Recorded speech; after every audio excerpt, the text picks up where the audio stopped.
ప్రభునందు ప్రియమైన వారలారా, మనకి ఇంతటి అవకాశాన్ని ఇచ్చి మరి ఎన్నో కార్యక్రమాల్లో మరి ముందుండి నడిపిస్తున్నటువంటి కన్న తండ్రి అయిన దేవునికి మొదటిగా యేసుక్రీస్తు వారి పేరిట శుభాభివందనం తెలియజేస్తున్నాను. అలాగే మరి ఎంతో ఆసక్తితో మరి బైబుల్ నేర్చుకోవాలి, ఎన్నో విషయాలు తెలుసుకోవాలని వస్తున్న మీ అందరికీ కూడా యేసుక్రీస్తు వారి పేరిట శుభాభివందనం తెలియజేస్తున్నాను. ప్రభునందు ప్రియమైన వారలారా, మరి ఈరోజు మనం నేర్చుకోబోతున్న మరి ఉన్నతమైన పాఠం, మనందరం కూడా మరి బైబిల్ ఎలా చదవాలి, ఎందుకు చదవాలి, బైబిల్ చదవటం వల్ల మనకు వచ్చే ఉపయోగాలు ఏంటి, అసలు బైబిల్ని మనం ఎందుకు దీన్ని తీసుకోవాలి, ఎందుకు సమాజంలోకి దీన్నే ప్రకటించాలి, ఇలా చూసుకుంటే ఎన్నో ప్రశ్నలు మనకు సమాజంలో ఉన్నప్పటికీ కూడా మరి ఈరోజు అలాంటి సమాధానాలన్నిటికీ కూడా ఈరోజు మనం మాట్లాడుకుంటే బైబిల్ అంటే ఏంటి, దాన్ని ఎలా చదవాలి, మరొకసారి బైబిల్ అంటే ఏంటి, దాన్ని ఎలా చదవాలి, దీనికి రెండు విభాగాలుగా మనం విభజించుకుంటే బైబిల్ అంటే ఏంటి, బైబిల్ అంటే ఏంటి అన్న దాని గురించి తెలుసుకొని దాన్ని ఎలా చదవాలి, అది రెండవ భాగంగా మనం మాట్లాడుకుంటాం ఈరోజే, రైట్. మరి బైబిల్ అంటే ఏంటి అనగా, బైబిల్ అనగానేమి, బైబిల్ అంటే ఏంటి? అయితే చాలామంది సమాజంలో నేటి క్రైస్తవులు అందరూ కూడా మరి ప్రామాణికంగా నమ్ముతున్నటువంటి మరి సిద్ధాంతాల ప్రకారంగా మరి చాలామంది సంఘాలకు వెళుతూ మరి ఏదన్నా ఒకటి పట్టుకొని వెళ్తారంటే అది ఏంటంటే బైబిల్.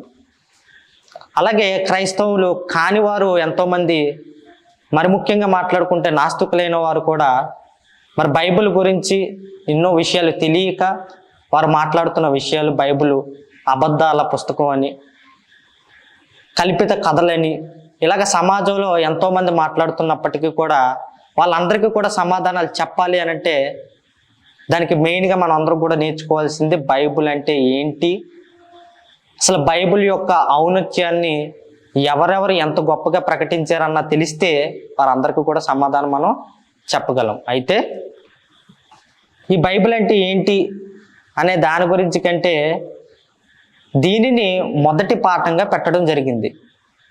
ఏమన్నా ఒక ప్రసంగికులు మాట్లాడాలి అంటే ఎదుటిగా ఉన్న విశ్వాసులు మరి వెంటనే వాళ్ళు ఇక్కడ ఉపదేశకుడు ఏదైతే మాటలు చెప్తున్నాడో అతను చెబుతున్నది నిజమా అబద్ధమని తెలియాలంటే సాక్షాత్తు కన్న తండ్రి మనసులో ఉన్న మాటలు నిజమేనా చెబుతున్నాడని ఇక్కడ ఒక ఉపదేశకుడు చెబుతుంటే విశ్వాసులందరూ కూడా బైబిల్ తీసి ఖచ్చితంగా చూడవలసిన పని ఇప్పుడున్న కాలంలో మనందరికీ కూడా ఉంది.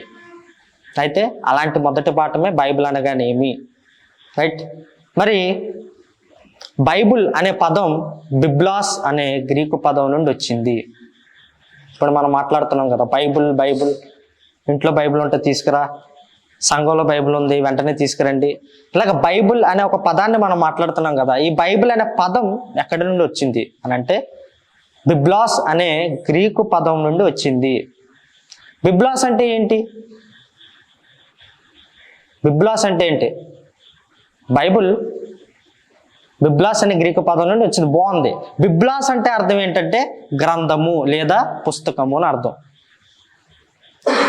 పుస్తకాల ఒక సమూహం ఏమండి. బిబ్లాస్ అంటే పుస్తకాల సమూహం, గ్రంథము ఏమండి.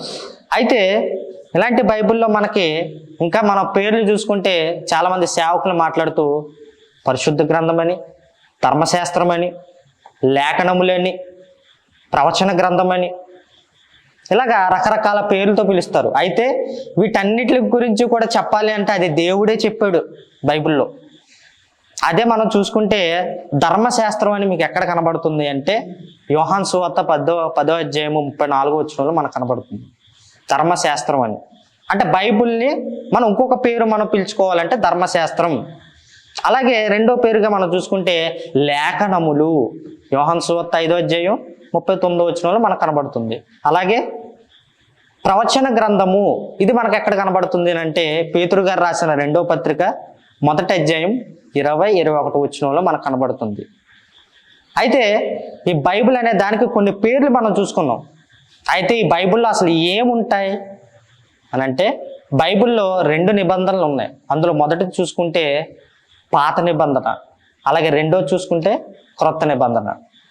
అయితే పాత నిబంధనలోని ఎన్ని పుస్తకాలు ఉంటాయంటే 39 పుస్తకములు ఉంటాయి. అలాగే క్రొత్త నిబంధనలో 27 పుస్తకాలు ఉంటాయి. పాత నిబంధన 39 పుస్తకాలు కూడా ఆదిమ హిబ్రూ భాష నుండి తర్జుమా చేయబడినవి.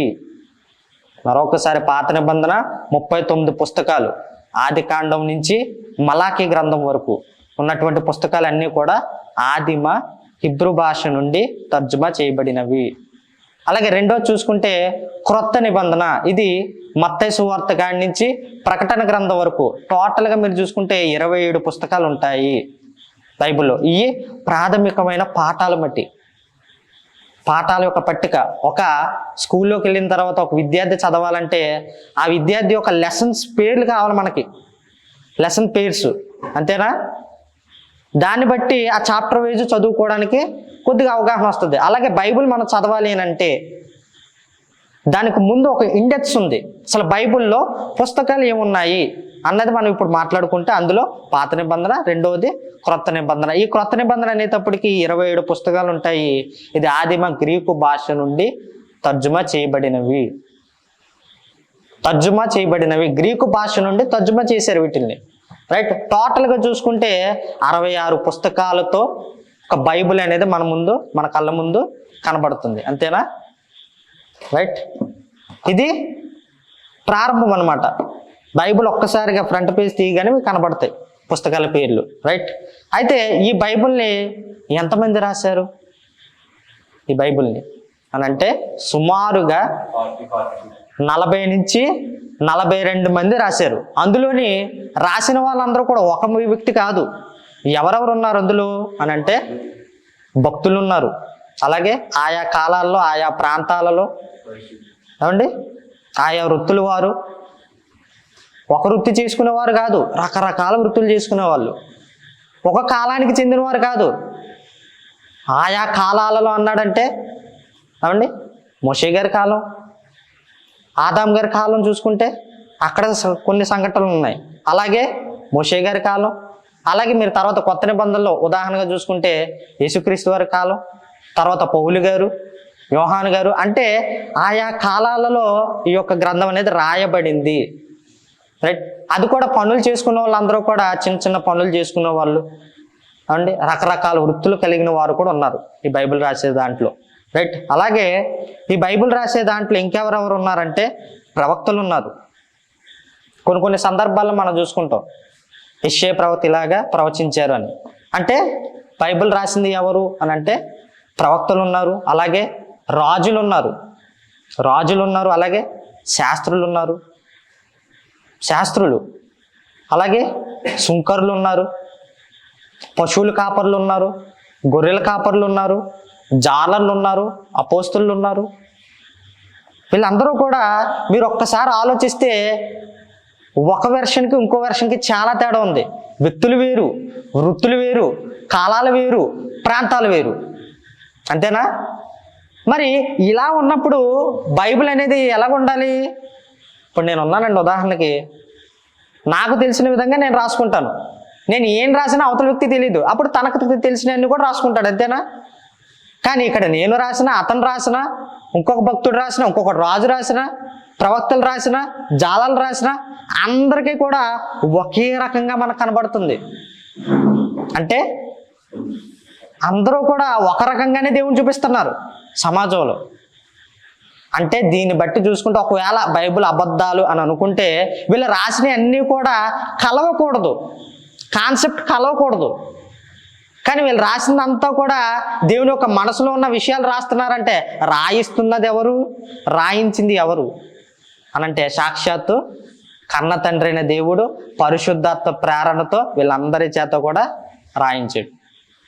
మరి రాయటానికి ఎంతకాలం టైం పట్టింది సుమారుగా అనుకుంటే, సుమారు అని ఎందుకు వాడుతున్నాం అంటే ఆ కాలాన్ని మనం లెక్కించలేము. సుమారుగా మనం వాడుకుంటే 1600 సంవత్సరాల కాలం పట్టింది ఈ బైబిల్ రాయటానికి.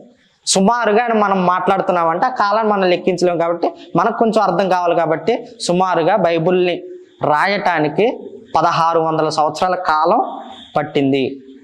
మరి ఇలాగ రాయటానికి ఇప్పుడంటే మనకి పుస్తకాలు ఉన్నాయి, పెన్నులు ఉన్నాయి, పెన్సిళ్ళు ఉన్నాయి, ఇంకా వెనక్కి వెళ్ళిపోతే స్లేట్స్ ఉన్నాయి చిన్నపిల్లలకి, అంతేనా?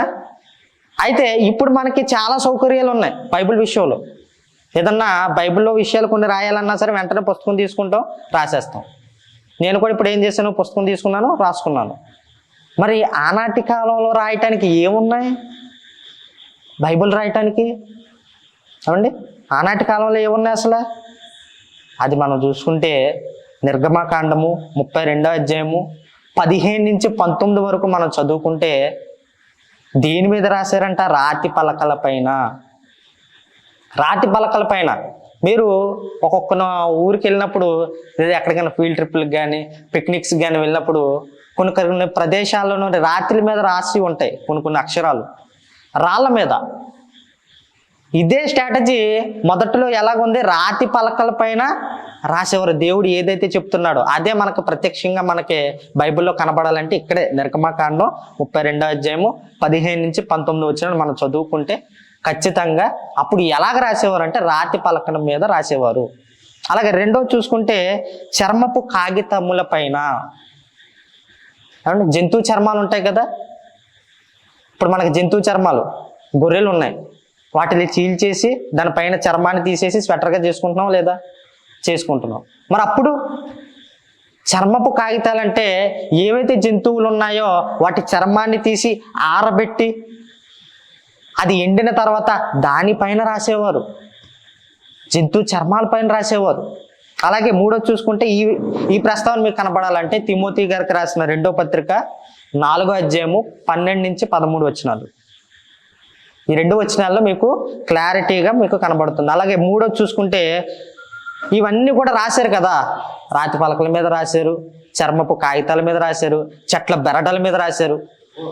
ఏమండి, ఏదైతే చెట్లు ఉన్నాయో వాటికి కొన్ని బెరడలు ఉంటాయి, అవి కూడా తీసి రాసిన సందర్భాలు కూడా మనకు బైబిల్లో ఉన్నాయి.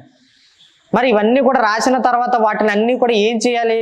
బైబిల్ మన దగ్గరకు వచ్చి ఇలాగ చదువుకుంటున్నాం కదా, 1 పేజీ 2వ పేజీ 3వ పేజీ ఆదికాండం, నిర్గమకాండం, లేవియకాండం ఇవన్నీ చదువుకుంటున్నాం కదా. మరి ఇవన్నీ మనం ఇప్పుడు చదువుకుంటున్నామంటే అప్పట్లో వాళ్ళు ఏం చేసేవారు? దీన్ని రాసిన తర్వాత భద్రపరిచేవారు.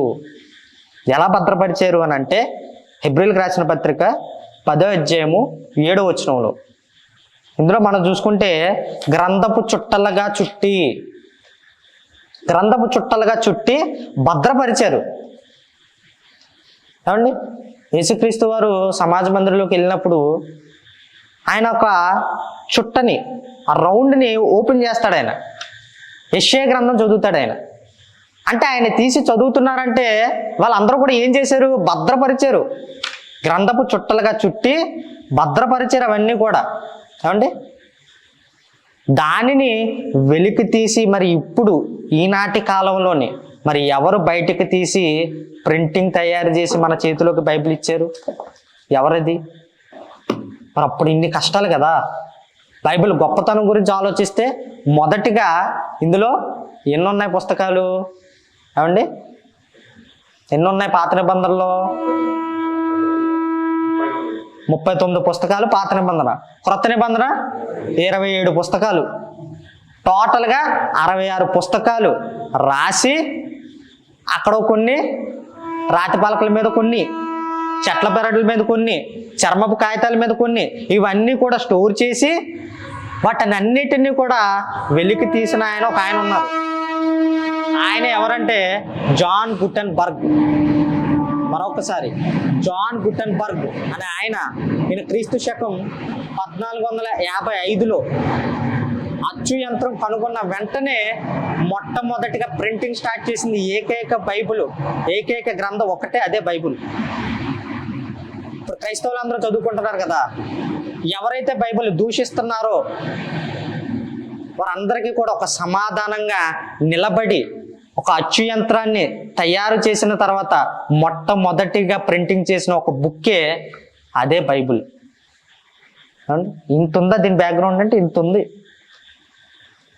అయితే జాన్ గుటెన్బర్గ్ గారు ఎందుకు అంత ప్రత్యేకంగా తీసుకొని అచ్చు యంత్రం తయారైన తర్వాత ఈయన అందులోని ఆ ప్రింటింగ్ అనేది స్టార్ట్ చేసి అనేక దేశాలకి పంపించడం. ప్రపంచవ్యాప్తంగా ఇప్పుడు బైబిల్కి మనకి లభ్యమవుతున్నాయంటే కారణం జాన్ గుటెన్బర్గ్ గారు ఏవైతే అవన్నీ సేకరించి ఒక పేపర్స్ రూపంలోని ఏమండి ఒక గ్రంథంగా తయారు చేసి మన చేతిలో పెట్టాడు. అదే మనం ఇప్పుడు చేయాలనుకోండి, అక్కడోటి అలా తెచ్చుకోవాలా. అలాంటి పరిస్థితి నుంచి దేవుడు ఏం చేశాడు? జాన్ గుటెన్బర్గ్ ద్వారా, అది కూడా చూడండి, ఇది దేవుడి ద్వారా పరిశుద్ధాత్మ ప్రేరణతో వాళ్ళు రాస్తే, ఇక్కడ జాన్ గుటెన్బర్గ్ గారు అదే పుస్తకాన్ని ఎందుకు ముద్రించాలి? ఖచ్చితంగా అదే బైబిల్ ఎందుకు ముద్రించాలి? మొట్టమొదటిగా కారణం దేవుడు చేయిస్తున్నదే కదా. దాని వెనకాల పని చూసుకుంటే దేవుడే కదా బయటికి తీపించి, నాయన వచ్చేంతరం కనుగొన్నావు, నీకు ఆ జ్ఞానం ఇచ్చింది నేనే కదా, మొట్టమొదటిగా నా పుస్తకాన్ని నువ్వు ప్రింటింగ్ చేయాలని దేవుడు అవకాశం ఇచ్చాడు. ఏమండి, ఇలాగ మనం చదువుకుంటూ వెళ్ళిపోతే ఎక్కడైతే ఇప్పుడు తెలుగు కానివ్వండి, ఇంగ్లీష్ కానివ్వండి, కన్నడ కానివ్వండి, తమిళం కానివ్వండి, మలయాళం కానివ్వండి, అనేక భాషల్లోకి మీరు వెళ్ళిపోతే దాని అంతటికి కూడా మూల కారణం ఎవరు అని అంటే జాన్ గుటెన్బర్గ్ గారు మొట్టమొదటిగా తయారు చేసిన ఒక పుస్తకమే బైబుల్. ఏమండి, మరి ఈ బైబిల్లోని ఎందుకండి మరి 2 నిబంధనలు కావాలి? ఎందుకు 2 కావాలి నిబంధనలు? ఒకటే పెట్టొచ్చు కదా. ఒకటి పాత నిబంధన, రెండవది క్రొత్త నిబంధన. ఎందుకు పెట్టాలి అసలు ఈ 2 కూడా అని అంటే, ఇజ్రాయేలీలు మనందరికీ కూడా తెలుసు. ఇజ్రాయేలీలు అనే ఒక పేరు ఎలాగొచ్చింది? ఏమండి, ఇజ్రాయేలీలు అనే పేరు ఎలాగొచ్చింది? మనం చాలాసార్లు చదివాం. ఎంతోమంది దైవ సేవకులు ఎన్నో ప్రసంగాల్లో మాట్లాడటం కూడా జరిగింది. అండి, యాకోబు గారు తెలుసా? బైబిల్లో ఆదికాండంలో ఉంటారు. అంటే మీకు వంశావళి చూసుకుంటే మీకు బుధవారం క్లాసులో మీకు అర్థమవుతుంది. అయితే ఆ యాకోబు గారి యొక్క పేరుని దేవుడు మార్చి ఇజ్రాయేలీగా పెట్టాడు. ఈ యాకోబు గారికి ఎంతమంది సంతానం? 12 మంది సంతానం. ఈ 12 మంది కూడా దేవుడు తన పిల్లలుగా స్వీకరించుకొని వాళ్ళందరికీ కూడా ఇజ్రాయేలీలుగా మనం ఇప్పుడు భావిస్తున్నాం. అవంతా కూడా రైట్. వాళ్ళందరికీ కూడా కొన్ని విధి విధానాలు పెట్టాడు దేవుడు. ఇజ్రాయేలీలకి 430 సంవత్సరాలు ఐగుప్తు చెరలోకి వెళ్ళిపోయారు ఇజ్రాయేలీలు. వెళ్ళిపోయిన వారిని బయటకు తీసుకొచ్చి, ఏమండి, వీళ్ళు ఇలా కాదు, వీళ్ళకంటూ కొన్ని రూల్స్ అనేది పెట్టాలని చెప్పేసి దేవుడు రాతి పలకల మీద మనం ముందు చదువుకున్నాం కదా, అదే సీనాయి పర్వతం మీద మోషే గారికి 10 ఆజ్ఞల రూపంలో ఇస్తాడు. ఏమండి, 10 ఆజ్ఞల రూపంలో ఇస్తాడు. అయితే వాళ్ళు ఏం చేస్తారంటే ఆ ఆజ్ఞల చొప్పున నడవకుండా వీళ్ళకి ఇష్టం వచ్చినట్టుగా బ్రతుకుతారు. దూడం చేసుకోవడం, ఏమండి, ఈ విగ్రహాలు పూజించడం, ఏమండి, విగ్రహాలకు మొక్కడం, ఇదంతా కూడా ఎవరి సిద్ధాంతాలు అంటే ఐగుప్తీయుల యొక్క సిద్ధాంతాలు. ఇవన్నీ కూడా అదంతా కూడా వీళ్ళకి అలవాటైపోయి ఇజ్రాయేలీలకి. మరి వీళ్ళు మార్చాలి అని అంటే దేవుడు కొన్ని కండిషన్స్ అనేవి, కొన్ని రూల్స్ అనేది పెట్టాడు. ఆ రూల్సే మనం 10 ఆజ్ఞల రూపంలో ఉంటుంది. నిర్గమాకాండం 20 అధ్యాయం 1 వచనం కానీ చదువుకుంటే, నీ దేవుడైన యెహోవాను నేనే అని మీకు అక్కడ అన్ని ఆజ్ఞలు కూడా కనబడతాయి.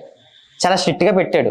అవన్నీ కూడా వీళ్ళు ఇజ్రాయేలీలు నెరవేర్చారని అంటే నెరవేర్చలేదు. ఎవరు కూడా నెరవేర్చలేదు ఆ యొక్క ఆజ్ఞల్ని. తర్వాత యేసుక్రీస్తు వారు వచ్చి ఏంటి ఆజ్ఞలు నెరవేర్చలేదా? ఇలాగే దేవుడికి కాకుండా వెళ్ళిపోతున్నారు, ఆజ్ఞ నెరవేర్చట్లేదు, దేవుడికి ఒక్కరు కూడా ఆయన చెంతకు చేరటం లేదని యేసుక్రీస్తు వారు భావించి ఆయన ఆలోచించి భూమి మీదకు వచ్చి ఆ పాత నిబంధనలు ఏవైతే ఆజ్ఞలు ఏవైతే ఉన్నాయో అవన్నీ కూడా నెరవేర్చి క్రొత్త నిబంధనలు ఇచ్చాడు. ఏమండి, అసలు క్రొత్త నిబంధన ఎందుకు రావాలి, పాత నిబంధన ఎందుకు రావాలంటే మీకు సింప్లిఫైగా చెప్తున్నాను. ఇజ్రాయేలీ అన్నీ కూడా పాటించలేదు. తర్వాత మీరు భక్తులు చూసుకున్నా, రాజులు చూసుకుని, ఎవరు చూసుకున్నా సరే ఎక్కడో దుక్కుని పడిపోతూనే ఉన్నారు. అదంతా కూడా నెరవేర్చట్లేదు. ఈ తండ్రి కళ్ళని నెరవేరాలి అంటే అవన్నీ కూడా నెరవేరాలి. అవన్నీ కూడా నెరవేర్చట్లేదు. ఈ ఆత్మలన్నీ కూడా నరకానికి చేరిపోతున్నాయి అని చెప్పేసి యేసుక్రీస్తు వారు భూమి మీదకు వచ్చి అవన్నీ నెరవేర్చి ఆ యొక్క పాత నిబంధన కొట్టివేసి క్రొత్త నిబంధన మనకి ఇచ్చాడు, నెరవేర్చి ఇచ్చాడు. రాగానే పాత నిబంధన కొట్టేలేదు, ఇది పాటించొద్దని కొట్టలేదు దేవుడు. యేసుక్రీస్తు వారు రాగానే అవన్నీ నెరవేర్చి అప్పుడు న్యూ టెస్టిమెంట్లో నేను చెప్పున్నది ఏమనగానే ఒక పదం చూశారు కదా, అక్కడంతా కూడా కొత్తగా కొత్తగా కొత్తగా సింప్లిఫై చేసి యేసుక్రీస్తు వారు మనకి ఇప్పుడు కొత్త నిబంధన పాటించమని ఇచ్చాడు. రైట్, ఇంత ఉంది బ్యాక్గ్రౌండ్ చూసుకుంటే. ఏమండి, అలాగే బైబిల్ చరిత్రకు వెనక్కి వెళ్ళిపోతే దీనికి కారణం ఓల్డ్ టెస్టిమెంట్, న్యూ టెస్టిమెంట్ అని మనం చదువుకుంటున్నామంటే కారణం ఇది. చదివితే మీకు న్యూ టెస్టిమెంట్ అర్థం కావాలంటే, కొత్త నిబంధన మీకు అర్థం కావాలంటే పాత నిబంధన మీద అవగాహన ఉండాల్సిందే. అది మీకు అవగాహన లేకపోతే క్రొత్త నిబంధన అర్థం కాదు. రైట్, మరి ఈ బైబిల్ని తీసుకురావటానికి మరి బ్రిటిషర్స్ తెలుసా మనకి? దానికంటే ముందుగా మనకి ఇంకా అర్థం కావాలంటే హిస్టరీలోకి వెళ్ళిపోతే 4 సామ్రాజ్యాలు ఉన్నాయి. ఈ 4 సామ్రాజ్యాల తర్వాత మనకు వచ్చింది ఏంటంటే ఏమండి, బ్రిటిష్లు. అంతేనా? బ్రిటిష్లు వచ్చి వారు ఎక్కువగా బైబిల్ చదివేవారు, బ్రిటిష్లు. వాళ్ళు రావటం, తెల్లదొరలు అంటారు కదా, రావటం, బైబిల్ చదవటం, వ్యాప్తి చెందటం, ఏమండి, వ్యాప్తి చెందించటం. దీని వెనకాలంతా కారణం ఏంటి? దేవుడు వారి వెంట ఉండి మొత్తం కూడా పబ్లిసిటీ చేస్తున్నాడు బైబిల్ని బ్రిటిషర్స్ ద్వారా. అదేదో వాళ్ళ ఫిరంగుల బలం కాదు, అది చూపించుకోవడానికి కాదు దేవుడు పెట్టింది. ఇప్పుడు బైబిల్ని ఆయన జాన్ గుటెన్బర్గ్ గారు రెడీ చేసేసారు. ఇప్పుడు అది రెడీ చేసేసిన తర్వాత బ్రిటిషర్లు ఇప్పుడేమో సామ్రాజ్యంగా పరిపాలన చేస్తున్నారు. ఇప్పుడు వారికి ఈ బైబిల్ ఇవ్వటం వల్ల ఏం చేస్తారంటే వాళ్ళందరూ కూడా వ్యాప్తి చెందించే బాధ్యత వాళ్ళది ఉంది కాబట్టి వాళ్ళు అలా వాడుకున్నాడు దేవుడు, అంతే. ఏమండి, అంతేగాని వారి యొక్క ఫిరంగుల బలం అనేది కాదు. ఇంకొకటి, వారు అంతలాగా చదవటానికి లేదా వెనక్కి వెళ్ళిపోతే అంతలాగా రాయటానికి వాళ్ళ ఊహల నుంచి పుట్టుకొచ్చిందా అంటే కాదు. అదే మనం చూసుకుంటే పేతురు గారు రాసిన 2వ పత్రిక 1వ అధ్యాయం 20-21 వచనం. ఏమండి, పేతురు గారు రాసిన 2వ పత్రిక 1వ అధ్యాయం 20-21 వచనం. ఒకడు తన ఊహను బట్టి చెప్పుట వలన లేఖనములో ఏ ప్రవచనము పుట్టదని. ఒకడు తన ఊహను బట్టి, ఎవరైతే ఊహించి రాశాను అని అంటున్నారో ఊహను బట్టి వాక్యం అనేది మన చెంతకు రాలేదు. అదే చెప్తున్నాడు, ఒకడు తన ఊహను బట్టి చెప్పుట వల్ల లేఖనంలో ఏ ప్రవచనం పుట్టలేదు. మొదటిగా మీరు గ్రహించాలి. ఏదైతే భక్తులు ఉన్నారో, ప్రవక్తలు ఉన్నారో, రాజులు ఉన్నారో, జాలర్లు ఉన్నారో, పశువుల కాపర్లు ఉన్నారో, గొర్రెల కాపర్లు ఉన్నారో, వీళ్ళందరూ కూడా ఒకే మాట మీద ఇక్కడ వాక్యం మనకు కనబడుతుందంటే కారణం వాళ్ళ ఊహల బట్టి రాయలేదు. పరిశుద్ధాత్మ వలన ప్రేరేపింపబడిన వారే దేవుని మూలంగా పలికారు వాళ్ళు. పరిశుద్ధాత్మ వాళ్ళతో ఉండి దేవుడు చెప్తున్న అల్లా కూడా రాశారు వాళ్ళు. అవునండి, మీకు ఇంకా చరిత్రలోకి వెళ్ళిన తర్వాత మీకు అర్థమవుద్ది ఎలా రాశారు అన్నది. రైట్, అయితే ఈ విధానం అంతా కూడా చూసుకుంటే బైబుల్ అంటే ఏంటి, అది మన దగ్గరికి రావటానికి ఎంతెంత కష్టమైంది అన్నది నేను ఇప్పుడు చూపించాను. రైట్, ఇప్పుడు ఇంత బైబుల్ని ఎలా చదవాలి, ఇంత ఔన్నత్యం కలిగిన బైబిల్ని మనం ఎలా చదవాలి, ఇంత పరిశుద్ధ గ్రంథాన్ని మనం ఎలా చదవాలి, ఇది మనకు చాలా ప్రాముఖ్యం. అది బిగినింగ్ లెసన్ అయితే ఇప్పుడు 2వ భాగం చెప్పేది మనకి ఇప్పుడు అందరికీ కూడా ఉపయోగపడేది. అసలు ఈ బైబిల్ని ఎలా చదవాలి? బైబిల్ చదివేటప్పుడు ఒక వాక్యం అర్థం కాకపోతేనండి, బైబిల్ చదువుతున్నాం, వాక్యోపదేశం ఇక్కడి నుంచి చెప్తున్నారు, రెఫరెన్స్లు తీస్తున్నాం, ఏమండి, పాత నిబంధన క్రొత్త నిబంధన అంతా కూడా పుస్తకాలు పేర్లు మీకు అర్థమైపోయాయి, అధ్యాయాలు అర్థమయ్యాయి. కానీ ఇక్కడ వెర్షన్స్ తీస్తారు కదా, ఆ తీసినప్పుడు ఒక వచనం మనకు అర్థం కాకపోతే దానికి పైన కొన్ని వచనాలు ఉంటాయి, అలాగే దాని కింద ఒక వచనాలు ఉంటాయి. ఏదైతే ఇక్కడ స్పీకర్ చెప్పాడో ఆ వచనానికి పైన, ఆ వచనానికి కింద మీరు చదివితే ఖచ్చితంగా అర్థమవుతుంది. లేదంటే అలా కూడా అర్థం కావట్లేదు అనుకుంటున్నారా? అయితే దాని తర్వాత పుస్తకం ఉంటుంది చూసారు, ఇప్పుడు మత్తయి సువార్త 1వ అధ్యాయం 1వ వచనం అన్నాడు అనుకోండి స్పీకర్ ఇక్కడ, అది మీకు కింద వరకు చదివితే మీకు అర్థం కావట్లేదు అనుకోండి, వేరే పుస్తకంలోకి వెళ్ళాలి. వేరే పుస్తకంలోకి వెళ్తే దీనికి కొంచెం వివరణ అక్కడ కనబడుద్ది, దీనికి కొంచెం భావం అక్కడ కనబడుద్ది. రైట్, మనకు ఒకవేళ బైబిల్ చదివేటప్పుడు అర్థం కాకపోతే ఈ విధంగా చేయాలి. మరొకటి చూసుకుంటే అధ్యాయాలు, 1వ అధ్యాయం 9వ వచనం ఇలా చెబుతారు కదా, ఇది కూడా మనకు తెలియాలి. 1వ అధ్యాయం పెద్దగా ఉంటుంది, సంఖ్యది బైబిల్లో, ఏమండి, పెద్దగా ఉంటుంది. వచనం అంటే చాలా చిన్నగా ఉంటుంది. రైట్, నెంబరింగ్ ఇది కూడా మనకు తెలియాలి. ఇప్పుడు ఇక్కడ ఉంది అధ్యాయం 2వ అధ్యాయం 3వ వచనం. ఈ విధంగా ఇప్పుడు ఈ వచనం అర్థం కాలేదనుకోండి, దీని పైన వివరణ చదవాలి, అలాగే దీని కింద వివరణ చదవాలి. లేదండి అసలు అర్థం కావట్లేదు, పైన కింద కూడా అర్థం కావట్లేదు, అప్పుడు ఏం చేయాలి? అప్పుడు మత్తయిలో నీకు అర్థం కాకపోతే మార్కులోకి వెళ్ళాలి, లేదా లూకాసు వార్తలోకి వెళ్ళాలి. ఇలాగా పైన కింద అర్థం కాకపోతే వేరే పుస్తకంలోకి వెళ్ళి మనం ఆ వివరణ అనేది మనం సేకరించాలి. ఎందుకంటే బైబిల్ అనేది ఒక పజిల్ ఎంత గందరగోళంగా ఉంటుంది. ఇక్కడ కాకపోతే అక్కడ, అక్కడ కాకపోతే ఇక్కడ ఎలాగైతే ఉంటుందో బైబిల్ కూడా అదే విధానంలో ఉంది. ఎందుకంటే ఆ పజిల్ విధానం పెట్టలేదనుకోండి దేవుడు, ఎక్కడైతే పాఠ్య పుస్తకాలు చదువుతున్నారో అలాగే చదువుకుంటే కామన్కి వెళ్ళిపోతారో, పక్కన పడేస్తారు అంతే. అదే పజిల్ విధానం పెట్టామనుకోండి కొద్దిగా ఇంట్రెస్ట్గా, ఏమండి ఒక్కో విషయం చదువుతుంటే చాలా అద్భుతంగా ఉంటుంది. ఒక విషయం ఇక్కడ కనబడింది, ఇంకో విషయం వేరే పుస్తకంలో కనబడుతుందంటే ఏమండి చాలా అద్భుతంగా ఉంటుంది. దానికి దీనికి లింక్ చేసుకుంటే ఎంత బాగుంటుంది. చిన్నప్పుడు మనం పజిల్ ఆడుకునే వాళ్ళం కదా, అక్కడ ఒక ముక్క ఇక్కడ ఒక ముక్క తీసుకొచ్చి కలిపితే అబ్బాయి ఎంత సంతోషం, నేను ఒకటి చేసాను, ఒకటి కలిపాను, నేను అంత హ్యాపీగా ఉంటుంది. అంటే ఆ చిన్న విషయంలోనే. అలాగే బైబిల్ దగ్గరికి వస్తే అలాగే ఎన్ని ఉన్నాయి, బోల్డ్ ఉన్నాయి. బైబిల్ అంతా పజిల్. మనం అక్కడ ముక్కను తీసుకొచ్చి సేకరించి ఒక రెఫరెన్స్కి మనం కలుపుకుంటూ వెళ్ళాలి, అప్పుడే మనకు అర్థమవుతుంది. అలాగే ఇలా కలుపుకోవడానికి ఏమంటే అక్కడెందుకు అలా పెట్టాడంటే, బైబిల్ అనేది ఎలాగ ఉంటుందంటే, మీరు యెషయా గ్రంథము 28వ అధ్యాయము 13వ వచనం. ఏమంటే ఇక్కడ చూసుకుంటే మీకు ఆజ్ఞ వెంబడి ఆజ్ఞ, సూత్రం వెంబడి సూత్రము, కొంచెం ఇచ్చట కొంచెం అచ్చట అని ఉంటుంది. ఇక్కడ నేను నా సొంత మాటగా నేను చెప్పట్లే, కొంత ఇచ్చట కొంత అచ్చట అని ఉంటుంది ఇక్కడ. అంటే దేవుడు ఎందుకు కొద్దిగా ఇక్కడ కొద్దిగా అక్కడ రాయించాడంటే, అక్కడ అంటే మళ్ళీ మీరు బయట పుస్తకాల్లోకి వెళ్ళకూడదు. ఈ బైబిల్ గ్రంథంలోనే కొంత ఇచ్చట కొంత అచ్చట అన్నాడంటే మీకు మత్తయి సువార్తలు దొరకలేదంటే ప్రకటన గ్రంథంలో ఉంటుంది. అది దాటి మీరు బయటకు వెళ్ళకూడదు. అలాగే ఆది కాండంలో ఉందనుకోండి, అదే వెర్షన్ మీకు మళ్ళీ యోహాను సువార్తలో ఉంటుంది. దానికి అర్థం తప్ప చాలామంది ఈ మాటను అపార్థం చేసుకొని కొంత ఇచ్చట కొంత అచ్చట అంటే కొంత బైబిల్లోను కొంత బయట పుస్తకాల్లో కూడా చదవాలేమో అని చెప్పేసి చాలా అపార్థం చేసుకుంటున్నారు. అది కాదు, ఇది మనకు తెలియాలి, క్లారిటీ, రైట్. తర్వాత రెండోది చూసుకుంటే బైబిల్ని ఎలా చదవాలంటే పరిశీలనగా చదవాలి, పరిశీలన చేయాలి, రీసెర్చ్ చేయాలి. ఏమండి ఇప్పుడు ఈ కెమెరా కానివ్వండి, ఏమండి ఈ బుక్ కానివ్వండి, ఏమండి ఈ బుక్ కానివ్వండి, వాచ్ కానివ్వండి, ఇవన్నీ కూడా మన దగ్గర వస్తువులు కనబడుతున్నాయంటే దీని మీద కొంతమంది శాస్త్రవేత్తలు పరిశీలన చేసి ఆ వస్తువు మన దగ్గరకు వచ్చింది, అంతేనా? అందులో వాడు ఉత్తీర్ణత సంపాదించాడు.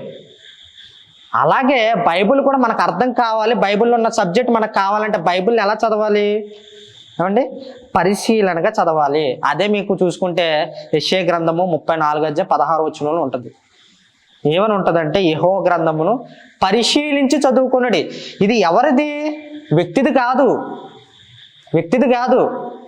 ఈ గ్రంథం ఒకడు రాసేసుకున్నది కాదు, లేదా 10 మంది రాసేసుకున్నది కాదు. యెహోవా గ్రంథం ఇది. యెహోవా గ్రంథమును పరిశీలించి చదువుకునుడి అంటున్నాడు. పరిశీలన, రీసెర్చ్ చేసి చదివితే ఖచ్చితంగా అర్థమవుతుంది. మరి అలా చదువులో ఎవరన్నా ఉన్నారనంటే అపోస్తుల కార్యములు 17వ అధ్యాయం 11వ వచనంలో మనం చూసుకుంటే పౌలు శీలలు ప్రతి దినము కూడా పరిశీలనగా చదివేవారు. ఇక్కడ ఎవరైతే స్పీకర్ చెప్తున్నారో వాళ్ళిద్దరూ కూడా కూర్చొని తను చెప్తుంది కరెక్టా కాదా, ఏమండి బైబిల్ అంతా పజిల్ కదా, గందరగోళంగా ఉంటుంది కదా, తను చెప్తుంది కరెక్టా కాదా అని ప్రతి దినము కూడా వారు వెరిఫై చేస్తున్నారు వాళ్ళు. ఆ విధంగా మనం బైబిల్ చదివితేనే మనకి అర్థమవుతుంది, ఏమండి.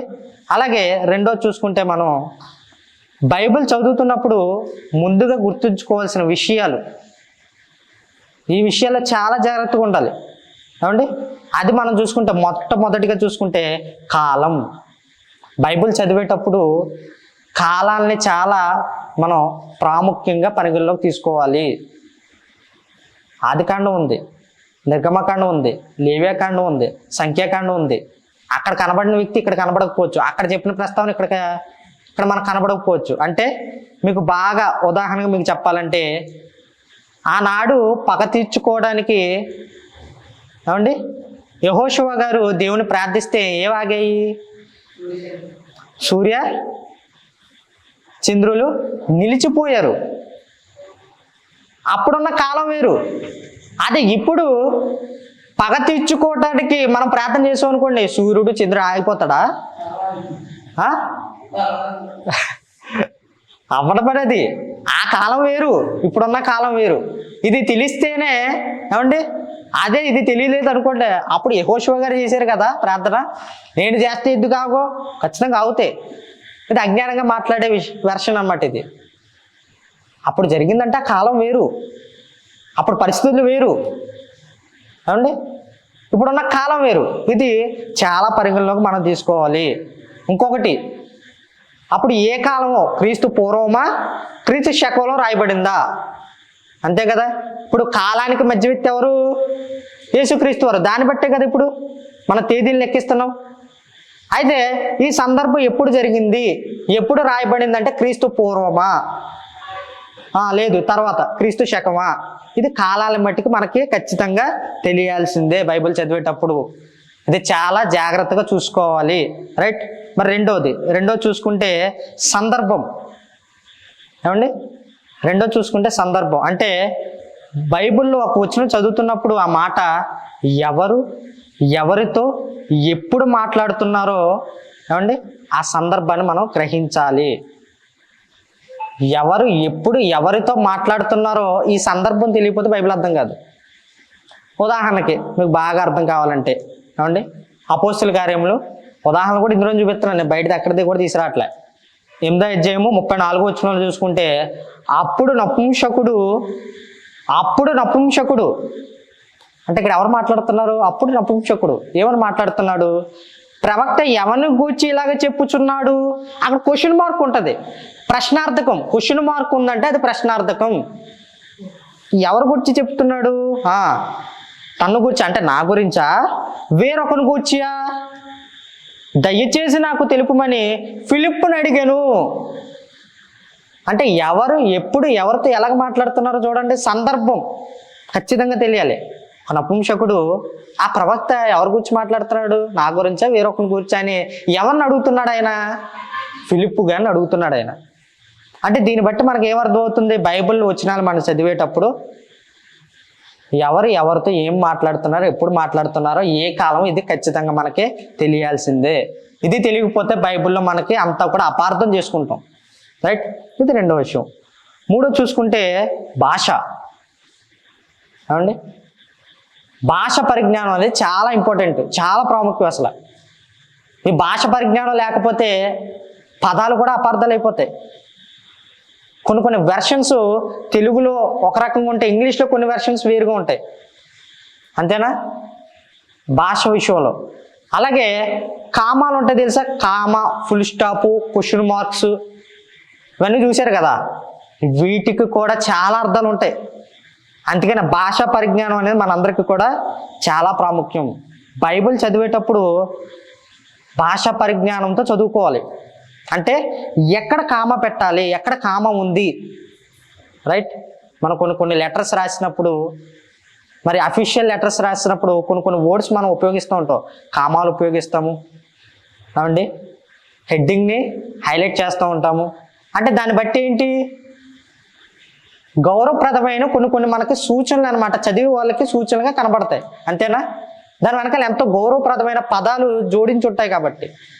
అలాగే భాష విషయంలోకి వచ్చేటప్పటికి కామాలు ఉంటాయి, ఫుల్ స్టాప్ ఉన్నప్పుడు ఇక్కడితో ఇది ఎండ్ అయింది, ముగింపు జరిగింది. ఇక్కడ కామ ఉందంటే అంటే ఇంకా అవ్వలేదు వాక్యం, ఇది కామ ఉందంటే ఇంకా కంటిన్యూ జరుగుతుంది అని అర్థం, రైట్.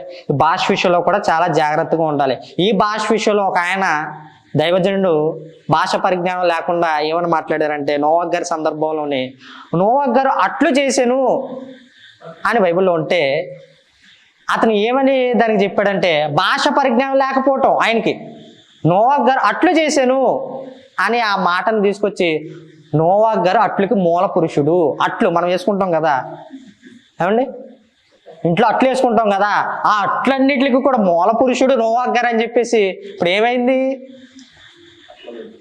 భాష పరంగా అక్కడ పదానికి అర్థం పోయిందా లేదా, అర్థం మారిపోయిందా? అట్లు అంటే అలా చేసాడని అర్థం, ఆ విధంగా చేసాడని అర్థం నోవహ్ గారు.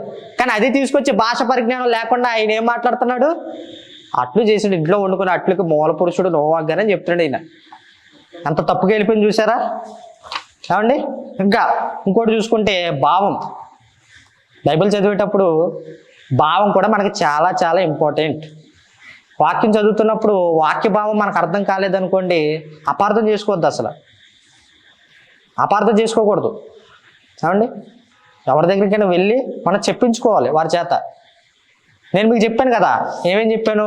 కాలం చెప్పాను, సందర్భం చెప్పాను, భాష చెప్పాను. ఏమండి, ఇదంతా కూడా ఇంక్లూడ్ అయ్యి భావం. ఇవన్నీ తెలిస్తే అప్పుడు మనకు భావం అర్థం అవుద్ది బైబిల్లో. అంటే మీకు ఉదాహరణగా అర్థం కావాలంటే, రవి అనగా ఏంటి? రవి అనగా సూర్యుడు. ఇంకా ఇంకా రవి అనగా సూర్యుడు, వెలుగు, వేడి, ప్రకాశం, తేజస్సు. అంటే అక్కడ ఏం చూసాం మనం? రవి అనే ఒక పదాన్ని చూసి పదాన్ని పదంగా తీసుకోలే, ఆ పదానికి బ్యాక్గ్రౌండ్ భావాన్ని మనం ఆలోచించాం. రవి అనగానే దీనికి భావం, రవి అంటే సూర్యుడు, రవి అనగానే ఒక వెలుగు, రవి అనగానే ఒక తేజస్సు కనబడుతుంది. దాని వెనకాల భావం. బైబిల్ చదివేటప్పుడు కూడా ఆ భావం మనకే అర్థం కావాలి. ఒక పదాన్ని పదంగా తీసుకుంటే బైబిల్ అనేది అపార్థంగా అర్థమవుతుంది. అదే ఆ పదానికి వెనకాల భావం ఆలోచిస్తే మీకు కరెక్ట్ స్టేట్మెంట్ వస్తుంది. ఓకే, ఇది ఒక వెర్షన్. మీకు ఇంకా బాగా అర్థం కావాలనుకుంటే కొరింథీయులకు రాసిన 2వ పత్రిక 3వ అధ్యాయం 6వ వచనంలో, అక్షరము చంపును గాని ఆత్మ జీవింపజేయును. అక్షరము చంపేస్తుంది. నువ్వు అక్షరం పరంగా నువ్వు ముందుకెళ్ళావా, నువ్వు అక్షరాన్ని బట్టి ముందుకు వెళ్ళావా, పరిశీలన బట్టి నీకు అక్షరాన్ని. ఇప్పుడు రవి అందం ఉంది కదా, రవి అనే పేర్లు కూడా ఉన్నాయి లేవా? రవి అనే పేరు ఇక్కడ వచ్చిందంటే ఆ రవి గడేవో అనుకుంటారా? ఏమండి, భావం తెలియపోతే అలా ఉంటాయి. అంటే దాన్ని బట్టి మీరు బైబుల్ చదువుతుంటే అపార్థాలు వచ్చేస్తూ ఉంటాయి. దాన్ని బట్టి మనం చావటం అనేది ఖాయం. అక్షరము చంపును, ఆత్మ జీవింపజేయును. ఏమండి, దీన్ని బట్టి చూసుకుంటే పదాల పదంగా మీరు తీసుకోవద్దు. ఆ పదాలకి భావాన్ని మనం ఆలోచించాలి. ఇప్పుడు ఎవరైనా స్పీకర్ మన దగ్గర వచ్చి మాట్లాడుతున్నారంటే ఒక వాక్యం చెప్పిన తర్వాత దానికి భావం చెప్తున్నారా? భావం చెప్తున్నారా?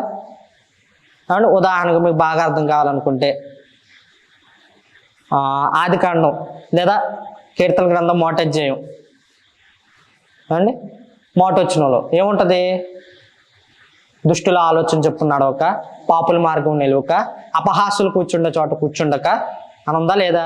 దీనికి మళ్ళీ ఏం చెప్పాలి? దుష్టుల ఆలోచన చెప్పున నడవక. దీనికి ఏం చేయాలి? భావం మనం చూడాలి వెనక్కి.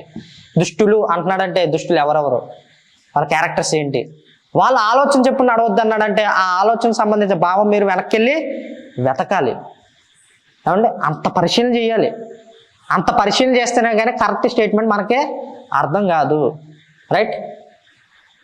ఒకటి మనం ఏం చూసుకున్నాం ఏమండి, బైబిల్లో చాలా ఇంపార్టెంట్, వెరీ వెరీ ఇంపార్టెంట్ చదివేటప్పుడు ఏంటది ఏమండి? కాలం కావాలి, సందర్భం, భాష, భావం. 4 కూడా మనకి చాలా చాలా ఇంపార్టెంట్. అలాగే ఈ 4 కూడా మనకు తెలిసిన తర్వాత బైబిల్ని అలా అలా చదువుకుంటూ ఇక్కడ చెప్పేవాడు కూడా చెప్పుకుంటూ వెళ్ళిపోతున్నాడు అనుకోండి, ఎక్కడ గ్యాప్ ఇవ్వకుండా విడగొట్టకుండా, అప్పుడు ఎలాగుంటుంది? మంత్రాలు చదివే భాషలాగా అయిపోద్ది. అంతేనా? అందుకనే వాక్యమును కూడా ఎలాగ చేయాలంటే సరిగ్గా విభజించాలి. ఏమండి, విడదీయాలి. విడదీస్తేనే ఇంకా క్లారిటీగా ఉంటుంది. ఏమండి, ఉదాహరణకు మనకి ఇంకా అర్థం కావాలనుకుంటే మన ఇంట్లో ఫ్రూట్స్ ఉంటాయి. అరటిపండు ఉంది, దాన్ని ఏం చేయాలి? తొక్క ఒలిచి తినాలి. అంటే విభజిస్తేనే కదా కొంచెం క్లారిటీ వచ్చింది. అంటే విభజించి కూడా తినేసాం అనుకోండి, ఏంటి పరిస్థితి? ఏమండి, కడుపు అంతా ఒక రకంగా ఉండదు. అంటే ఆ విధానం తెలియాలి. అలాగే ఇవన్నీ మనకు తెలిసినాయి, కానీ ఇక్కడ మనకే తెలియలేదు అనుకుంటే అవన్నీ కూడా ఫెయిల్ అయిపోతాం ఖచ్చితంగా. అందుకనే ప్రతి దానికి కూడా విభజించే పద్ధతి ఉంటుంది. అలాగే వాక్యానికి కూడా విభజించే పద్ధతి అనేది మనకి చాలా ఇంపార్టెంట్. ఆ వెర్షన్స్ అనేది విడగొట్టాలి. రైట్? అదే మీకు చూసుకుంటే ఉదాహరణకి తిమోతి గారికి రాసిన 2వ పత్రిక 2వ అధ్యాయం 15వ వచనంలో చెప్తాడు ఏమనంటే, సత్యవాక్యంను సరిగ్గా విభజించాలి. సపరేట్ చేయాలి, అప్పుడు కానీ మీకు అర్థం కాదు. చాలామంది వాక్యోపదేశకులు ఇక్కడికి వచ్చి ఒక రెఫరెన్సే కానీ ఎంత వివరణ ఉంటుంది? కారణం వాళ్ళు ఏం చేశారు? విభజించారు, అంతేనా? అలాగే రెండోది కూడా చూసుకుంటే కొరింథీయులకు రాసిన 2వ పత్రిక 2వ అధ్యాయము 17వ వచనం, దేవుని వాక్యమును, ఇది ఇంకో జాబితా, దేవుని వాక్యమును కలిపి చెరిపెడు అనేకుల వలె ఉండక. అంటే ఇది పౌలు గారు కొరింథీ సంఘాన్ని చెప్తున్నా అంటే కారణం అందరూ కూడా కలిపేస్తున్నారు, ఒకటి తీసేస్తున్నారు. ఇలా ఉన్న పరిస్థితి. వాళ్ళకి అనుకూలంగా ఏదైతే ఉందనుకోండి బయట విషయాలు తీసుకొచ్చి ఇందులో కలిపేస్తున్నారు. అలాగే ఇందులో విషయాల్ని వాళ్ళకి అనుకూలంగా లేదనుకోండి తీసేస్తున్నారు. ఆనాటి కాలంలో జరిగింది కాబట్టి చెప్తున్నాడు ఇక్కడ. మీరు దేవుని వాక్యాన్ని ఏం చేయాలి? కలిపి చెరిపాడు అనేకుల వల్లే మీరు ఉండొద్దు.